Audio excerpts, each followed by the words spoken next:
Good afternoon, Jester. So it's great to see you again. Are you ready for our speaking session for today? So wonderful. So before we begin with, let's start with a short prayer. So can you lead us in prayer? Opo lang po, nagsaya po sa harapan na nakapag-mas po ulit kami at nagsaya po sa gilibay niyo po kami sa araw po nito at nilig ko sana po na maging kahit na po pag sila po namin at pagkatapos po at nilig ko sana po na gabay niyo po kami at i-bless niyo po kami sa araw po nito.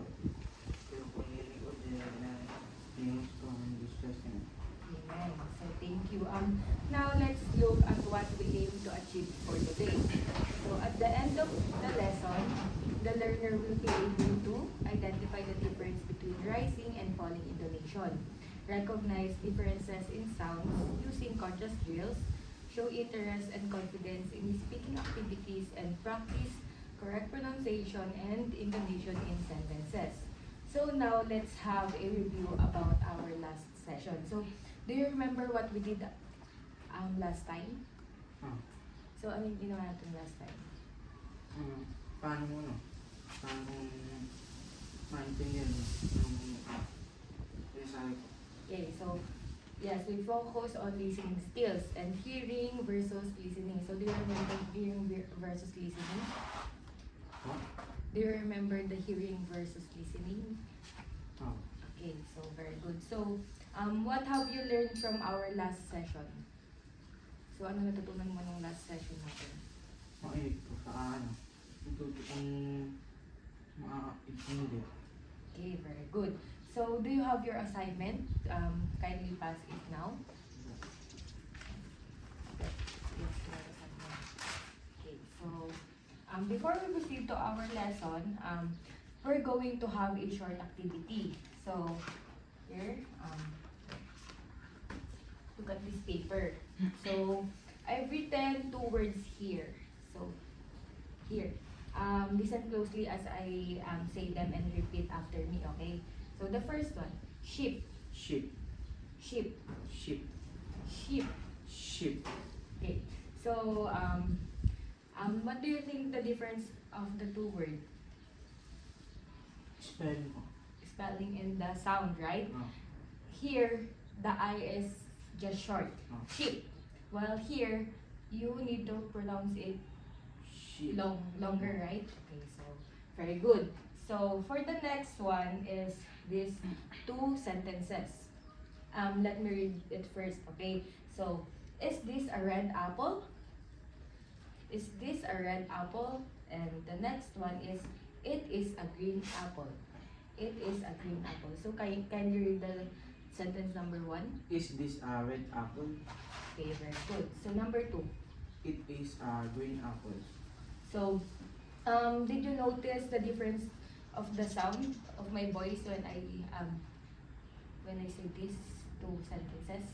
Magkayo ko.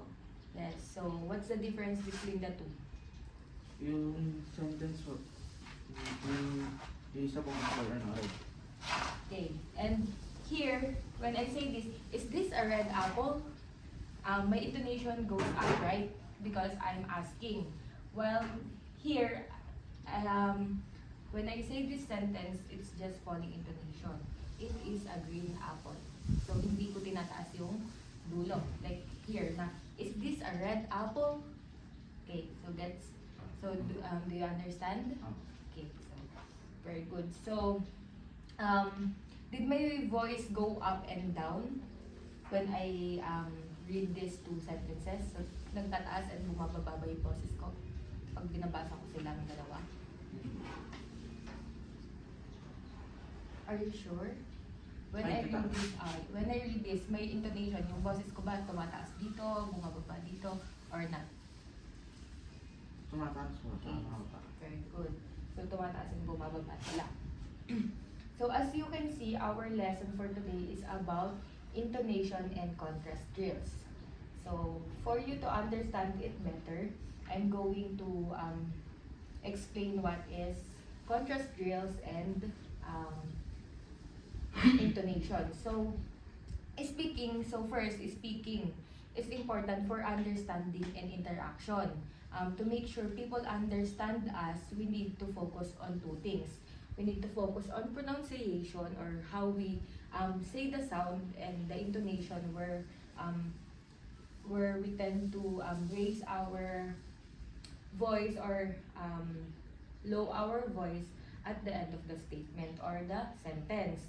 So here, the contrast drills, it is an example of contrast drills. Two words, two pair of words, but different meaning and almost the same sound, right? Okay, so contrast drills are used to practice minimal pair words that differ in only one sound. For example, let's give another example. Here. For example, beat. Beat. Can you read it? Beat. Beat. Again. Beat. Beat.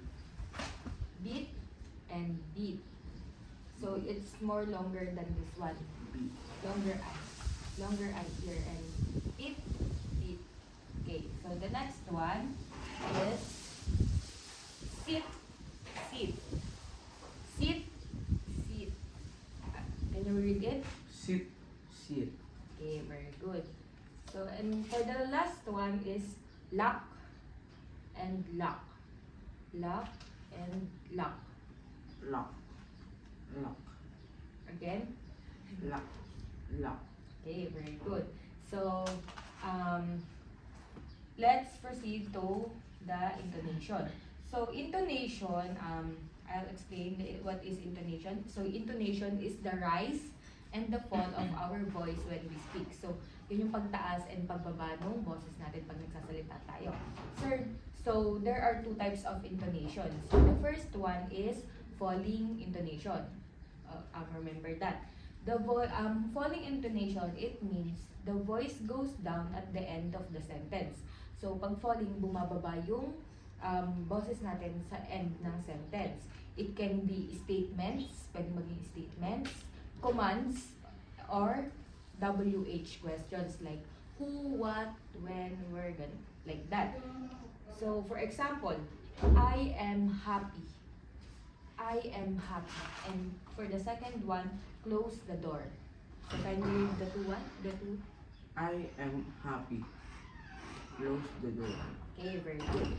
So, that is example of falling intonation. While this two is an example of rising intonation. So, rising intonation means the voice goes up at the end of the sentence. So, yung rising naman, tumataas yung boses niya sa end ng sentence. It is a question that is answerable by yes or no. So, tanong siya na nasasagot mo ng oo or hindi.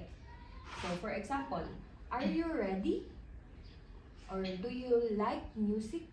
So, can you read it? Are you ready? Are you ready? Okay. Do you like music? Again. Do you like music? Music, okay. So, is it answerable by yes or no? Like, are you ready? Are you ready? Yes or no? Like, you can answer it yes or no or not. Yes. Okay. Do you like music? So, nasasagot mo ba siya ng yes or no or hindi? Do you like? So, gusto mo ba ng music? Or hindi lang din yung sagot, Yes. right? Okay, so very good. So, let's wrap it then. What is falling intonation again? Based on your understanding, what is falling intonation? Yung, yung pagbata. Yung salita. Yes, is pababa. While the other one is rising intonation. What's rising intonation? Based on your understanding. Pataas yung tono, right?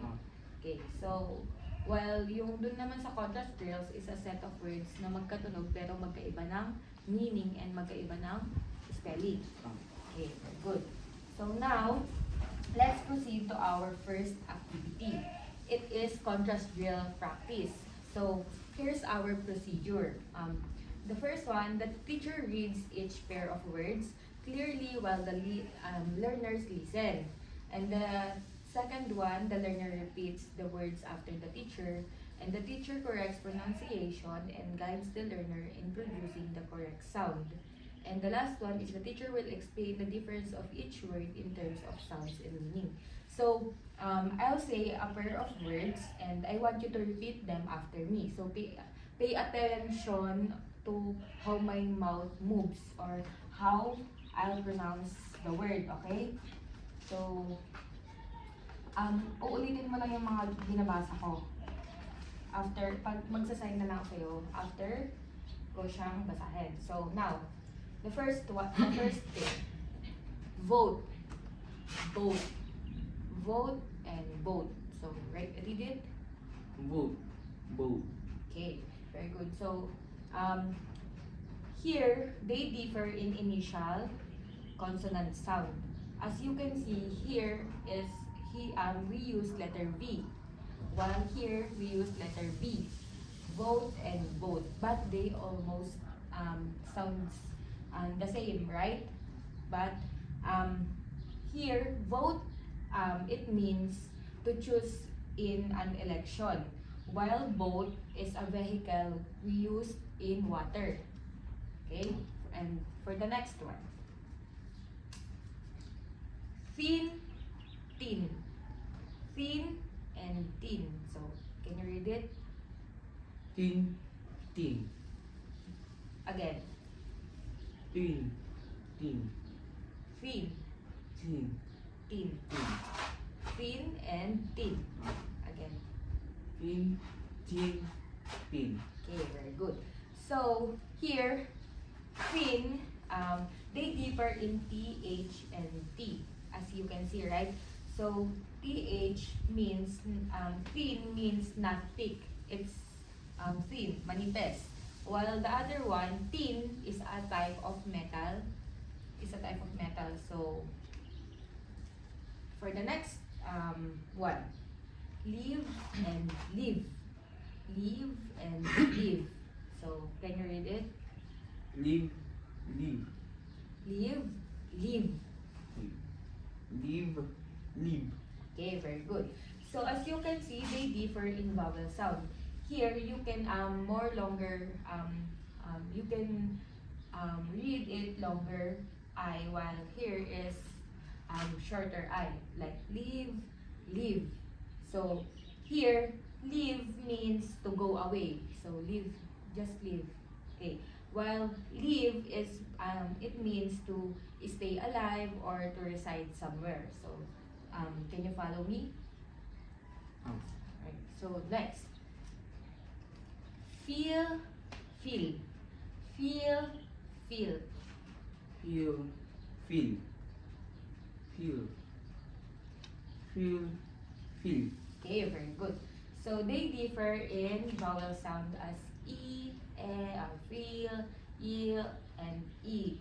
E and E. So, feel, feel. So, this feel means to draw something, to sense something or to feel something, while here is to make something full, like fill in the blanks, right? So can you understand what's the difference between the two? Oh. So next, pull, pull, pull, pull, pull, pull, pull, pull. So can you read it? Pull. Pull. Pull. Pull. Okay, very good. So they differ on oo and poo. Oo, pull. So it's shorter than pull. So can you understand me? So pull means to draw something towards you or pull. While the other one is a small body of water for swimming. So do you know pool, right? So swimming pool, like for example. So for the next, number 6. Beat, beat, beat, beat. Beat. Beat. Okay. So they differ in vowel sound like E and E, like beat and beat. So Bit is a small piece or past tense of bite. Like when you eat, you bite. So it's a past tense, bit. While beat is when you hit repeatedly. So it's a bit, right? Okay, so next. Like here's our example earlier. Lock and lock. Lock and lock. Lock. Lock. Lock. So good luck. Luck. Good luck. Luck. Lock. Lock. Lock. Okay, so very good. So they differ on vowel sound U and O. Luck and luck. So luck means good fortune. Like we tend to use good luck to your exam. Good luck to your new journey. Like that. So while luck is something we use to secure a door. Like padlock. So can you understand me? Okay. So next is 3. 3 and 3. 3 and 3. 3. 3. Okay, very good. So they differ in the initial consonant sound TH and T, as you can see, right? Oh. So 3 is a number. Number 3, number 2, number 1, and number 3. While 3 is a plant, which you can see outside the house. Okay? Can you understand me? Next one is rice and rise. Rice, rise. Rice. Rice. Okay. And rice. Okay. Rice. Rice. Okay, very good. So they differ in the final consonant sound, which is the C or C and S, which sounds as rice, while the other one rise. So S and Z, which we read. So rice is a type of grain. Ito yung kinakain natin, yung kanin. Well, the rise is the means goes up. Like, you raise me up, rise. So, rise and shine, that. So, can you follow me? And for the last one, best, vest. Best. Vest. Okay, very good. So, they differ in the initial consonant sound as here, both and both. They differ in B and V. So, best means the highest quality or the best. You're the best. While vest is something of clothing which we use in swimming or in fashion. So, can you read it again? Best. Vest. Okay, so very good. So, as you can see, they differ only in one sound, but it changes the entire meaning, right? So, parang magkaparehas lang sila ng sound, pero nagkakaiba yung meaning nila. And sa spelling din, pero almost the same yung tunog. Right? So, ito yung tinatawag natin contrast drills. So, good job with the words. And now, let's proceed to activity 2, which is rising and falling intonation. So, in English, our voice usually goes down or falling at the end of the statement or command. So, nag-end siya kapag statement, like yung may mga tuldok or may mga exclamation point. While kapag rising naman, it is a question that answerable by yes or no. So now, let's have the activity. So, for the procedure 1, the teacher will read each sentence first and the learner will repeat the sentence.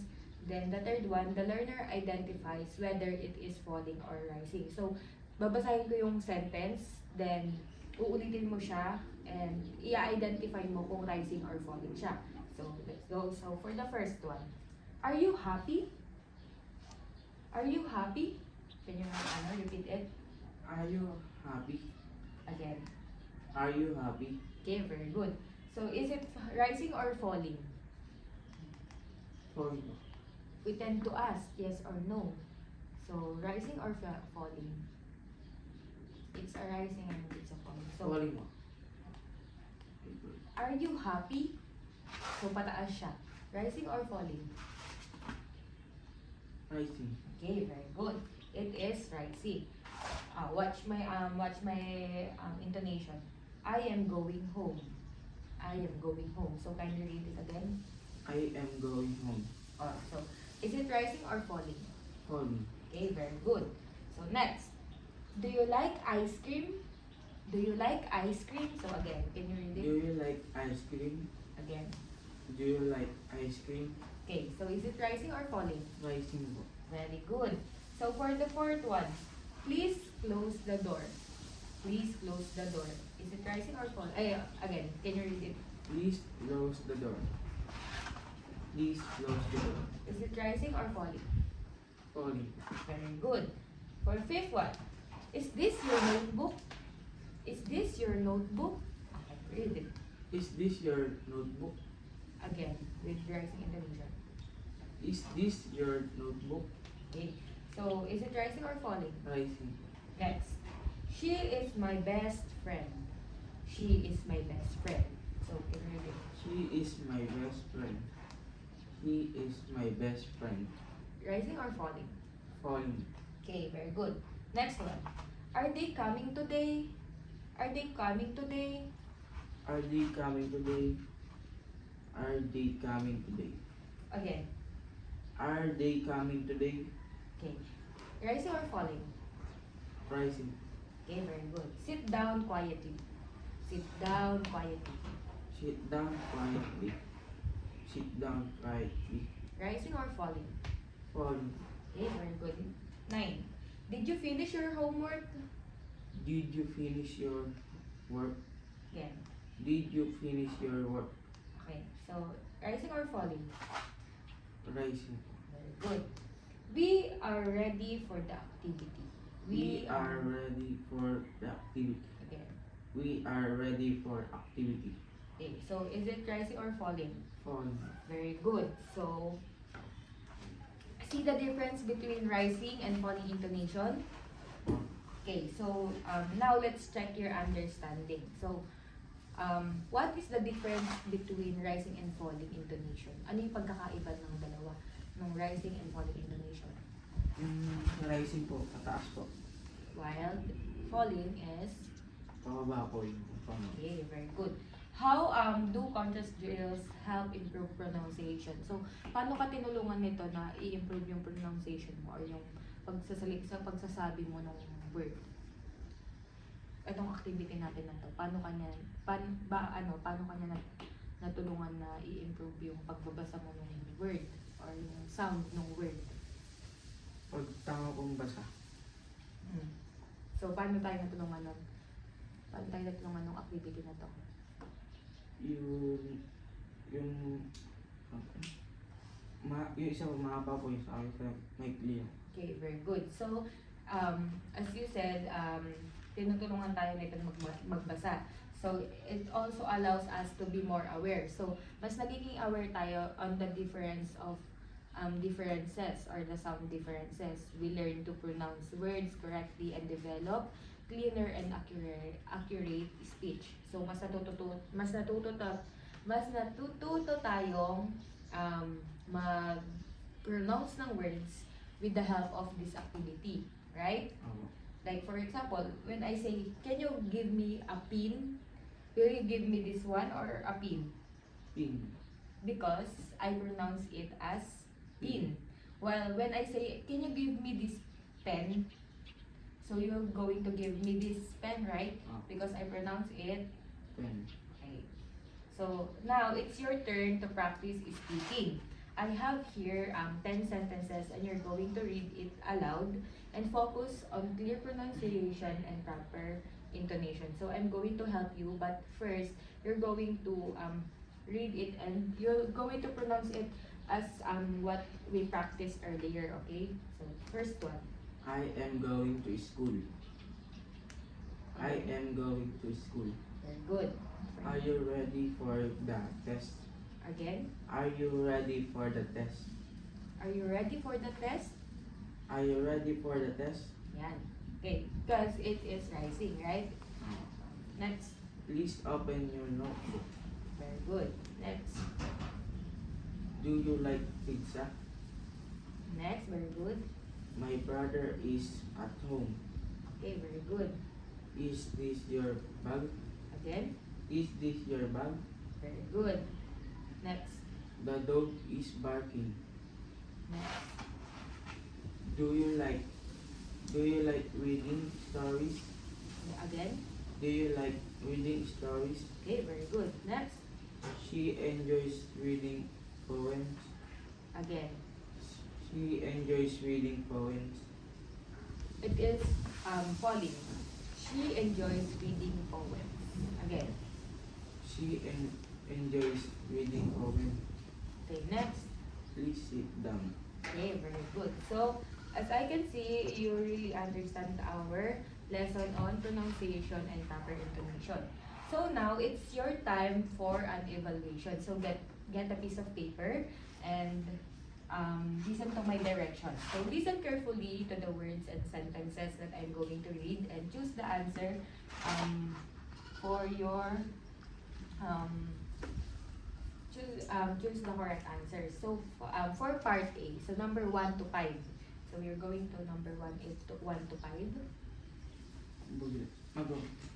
Mag-cellphone ka pa. 1, 2, 3, 4, 5. It's a part A, okay? So, I'll say a word and you write the letter of the one you hear, okay? So, may babasahin akong sentence. So, I'm going to read a sentence. Then, kung ano yung narinig mo na sinabi ko is yun yung isasagot mo. Okay. So, for the first one, the farmer takes care of the sheep every morning. The farmer takes care of the sheep every morning. Sheep every morning. So, A, B, or C? B. Are you done? Okay. So, for the second one, please take a seat before the class starts. So, please take a seat before the class starts. A, B, or C? Take a seat. Okay, so for the third one, she used a pen to write her answer. She used a pen to write her answer. A, B, or C? Number 4. The children are swimming in the pool. The children are swimming in the pool. B. And the last one, the boy slept on the bed last night. The boy slept on the bed last night. So, okay, are you done? So, part 2. 1 to 5 again.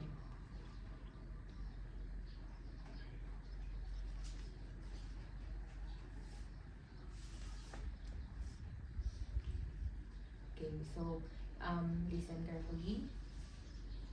Are you done? So listen carefully. So write R if it's rising intonation, and write F if it's falling intonation. Okay, so for the first one, listen to my my intonation, okay? So for the first one, are you hungry? Are you hungry? R or F? Okay. For the second one, I'm going for a walk in the park. I'm going for a walk in the park. Next, may I borrow your dictionary? May I borrow your dictionary? And the next one, the sky is blue. The sky is blue. And the next one, nice to meet you. Nice to meet you. Okay, so are you done? So pass your paper, let's check it. So for the first one is sheep, letter B. Next, seed, it's letter B. Next is pen, A. Pool, it's letter B. And number 5, bend, it's letter B. For the next one, rising or falling, R. For number 1, falling, I'm going to the park. Rising, may borrow dictionary. falling is kind blue, and nice to meet you is falling. So you got 9 out of 10. So here, when I say nice to meet you, it's just a statement.